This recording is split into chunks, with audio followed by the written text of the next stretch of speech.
Here I have BQ Aquaris X2 Pro, and today I'm going to show you how to add a photo to the contact.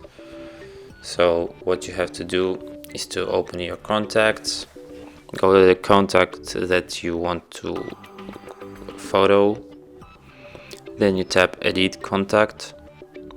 Here you have all the information about your contact, and to add photo you have to tap this photo icon. You can take photo or just choose if you have one already, like I have one. Then you can set this photo as you like, and then you just tap done,